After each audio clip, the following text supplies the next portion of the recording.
আমি এখন বানাচ্ছি চিকেন।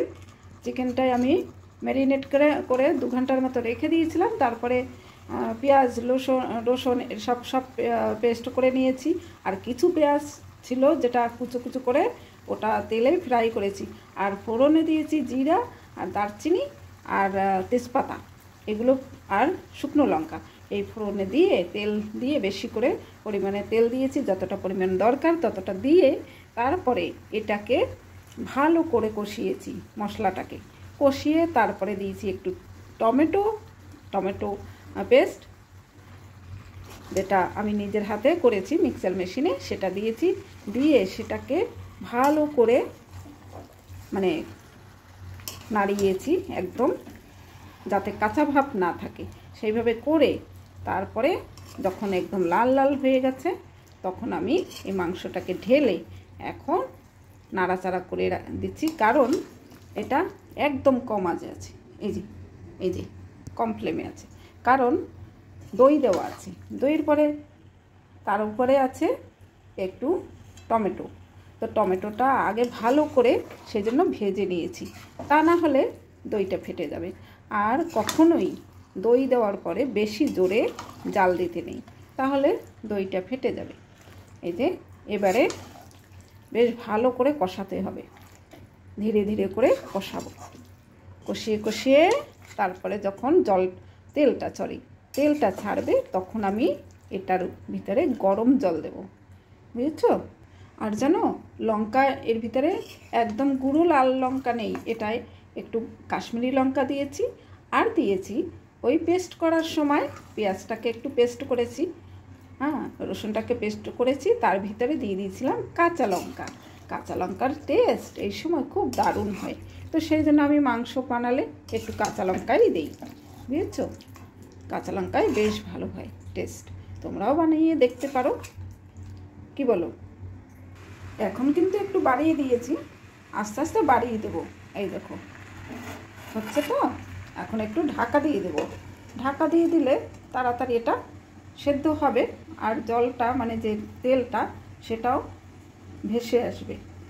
তেল আমি একটু কমই দেই, তেল ততটা দেইনি, একটু কম খাওয়াই ভালো, তাই না বলো? তবে মাংসটা তো অনেক তেল ছিল জানো তো, বেশ বড় চিকেন, সেই জন্যই তেলের পরিমাণটা বেরিয়েছে। ভেবেছিলাম ভিডিওটা বানাবো না, সেই জন্যই মশলা টশলা কষানোর কোনো ভিডিও করিনি। আজকের অবশ্য আসবে আমাদের দুটো ফ্যামিলি, বন্ধুর ফ্যামিলি, পুরো সপরিবারে তারা আসবে, সেই জন্যই এই চিকেনটা করা এতটা পরিমাণ। কড়াইটা কিন্তু বড় কম নয়, এই যে দেখো, বুঝছো তো? আর একটা জিনিস হলো এর সাথে হবে কুলচা, সেটাও আমি নিজেই বানাবো। তবে কুলচা বানানোর ভিডিওটাও তোমাদের শেয়ার করতে পারবো না, কারণ এখন আর আমার অত ধৈর্য কুলায় না মানে এই মুহূর্তে, সেই জন্য অন্যত্র একদিন তোমাদেরকে সেটাও বানিয়ে শেয়ার করব। আর আজকের মৌসুমিদিকে তোমরা অবশ্যই চেনো অনেকে। তো মৌসুমিদি আমাকে শুনে বলল, তুমি একা কি পারবে কুলচা বানাতে?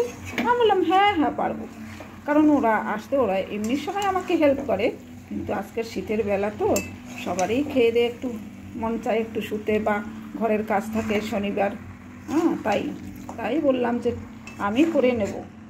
ও ভাবছিল আমি পারবো কিনা কুলচা বানাতে। আমি বললাম না আমি তো বানিয়েছি এর আগে, বুঝেছো? দেখা যাক ওদের ঠিকঠাকভাবে খাওয়াতে পারি কিনা, তাই না বলো? চেষ্টা করতে হয়, তাই না? আর ওরা তো নিজেদের লোক, যদি খারাপও হয়ে যায় তাহলেও ওরা মেনে নেবে, এটা আমার দৃঢ় বিশ্বাস, বুঝেছ? বিশ্বাস না থাকলে কি হয়? বিশ্বাস অবশ্যই দরকার। সব মানুষই যে বিশ্বাসহীন সেটা তো নয়, বিশ্বাস করতেই হয়। আমি এটাতে ম্যারিনেট করার সময় আমি দিয়েছিলাম, মাংসটাতে ম্যারিনেট করার সময় টক দই, সর্ষে তেল, একটু হলুদ, জিরা, কাঁচা জিরা পাউডার আর আদার পাউডার দিয়েছি। আদার পাউডার কিন্তু কিনতে পাওয়া যায়, তোমরা জানো কি না জানি না, আমার কাছে আছে। তো আমি সেই পাউডার দিয়ে দিয়েছি এর ভিতরে। তো সেটা ম্যারিনেট করার সময়, আর অবশ্যই লবণ, নুন, এটা না হলে তো কিছুই হবে না, মানে টেস্ট পালিয়ে যাবে, তাই না বলো? নুন না হলে তো সেটা অবশ্যই দিয়েছি। এই দেখো কি সুন্দর তেল ছেড়েছে, দেখেছো? বললাম না তেল ছাড়বে। দেখো এর ভিতরে এখন অল্প একটু গরম জল দিয়ে দেবো। এটা কেন ছেড়েছে বলো তো? আমি একদম স্লো মানে মিডিয়াম আজে দিয়ে রেখেছি, মিডিয়াম ফ্লেমে দিয়ে রেখেছিলাম। তার কারণে এটা এই দেখো প্রায় সিদ্ধ হয়ে গেছে, সেদ্ধটাও হয়ে গেছে, বুঝেছো? কোনটা দেখাবো বুঝতেই পারছি না, কোনটা দেখাই। এই দেখো, দেখেছো? একদম সিদ্ধ হয়ে গেছে। তো আর এর ভিতরে আর একটু ঝোল বাড়ানোর জন্য আর একটু আমি কি দেব? গরম জল।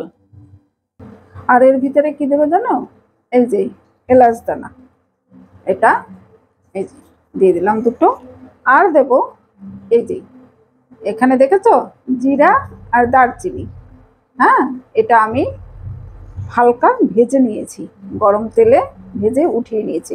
এটাকে এখন পেস্ট করব, তারপরে ওর ভিতরে দেব। এতে টেস্টটা অনেকটাই বেড়ে যায়। আর দেব একটু গরম মশলা বা যে কোনো চিকেন মশলা। এই যে এটা হলো চিকেন মশলা। আর এই যে আমার সুকন্যা, সে বলল একটু দেবে, এদিকে একটু তাকাও। এই যে সে বলল আমি দেব, দিয়ে দাও। এই যে ভিতর থেকে এইভাবে দাও, এইরকম করে। হ্যাঁ, এবারে ঠিক আছে, কিন্তু তোমার কথা কিন্তু এখানে আসবে না। এখন একটু গরম জল দিয়ে দেব, যতটা পরিমাণ দরকার দিয়ে দিচ্ছি। এটা আবার টানিয়ে দেব, একদম অনেকটাই টেনে যাবে। যতটা ছিল তার থেকে একটু সামান্য বেশি থাকবে গ্রেভিটা। আমি আরও একটু চিকেন মশলা দিয়ে দিচ্ছি, কারণ মাংসের পরিমাণটা তো অনেকটা, তো সেই জন্য আর একটু দিয়ে দিলাম।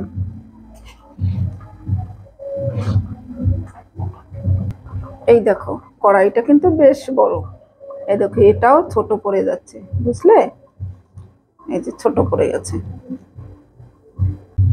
এই দেখো এখন সম্পূর্ণ হয়ে গেছে, দেখেছ?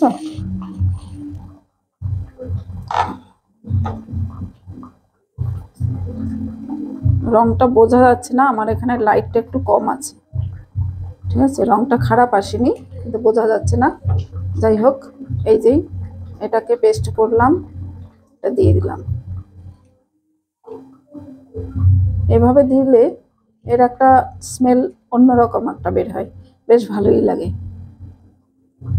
তবে শিলনোড়ায় যদি বেটে দেওয়া যায় তাহলে আর কথায় কি আছে, মানে তাহলে আর মানে বলার কিছু নেই, এটাই আর কি কথা, বুঝেছো? মানে এত সুন্দর সেন্ট আর এত সুন্দরভাবে বাটা হয় শিলনোড়ায়। আমার শিলনোড়া আছে, কিন্তু ওটায় ধার নেই, মানে ধারটা শেষ হয়ে গেছে, ওটাকে আবার ধার দেওয়াতে হবে। ব্যাস হয়ে গেল আমার চিকেন রান্না। ব্যাস দেখো কত সুন্দর কালার এসেছে, দেখেছো? এই দেখো একদম কমপ্লিট সিম্পল চিকেন রেসিপি। দেখো একদম কমপ্লিট। কেমন লাগছে তোমাদের বলো তো? কিন্তু যারা খাবে তারা কেমন বলে সেটাও ব্যাপার একটা, তাই না বলো? যাই হোক, আমি যেরকম রান্না করতে পারি সেরকমই আমি করলাম। এখন দেখা যাক তারা খেয়ে কি বলে। আর যাকগে, যা বলুক বলুক, আমি যেভাবে পেরেছি সেইভাবে আমি করেছি। তো তোমাদের অবশ্যই ভালো লাগলে কি করতে হবে? লাইক, শেয়ার, কমেন্ট আর সাবস্ক্রাইব অবশ্যই। এটা না হলে তোমরা রোজ রোজ যেগুলো আমি ভিডিও ছাড়ি সেগুলো কিন্তু নোটিফিকেশন তোমাদের কাছে পৌঁছবে না। তাই তোমাদের সাবস্ক্রাইব করতেই হবে অবশ্যই, তাই না? ঠিক আছে, বাই বাই। আর সবাই সুস্থ থেকো, ভালো থেকো।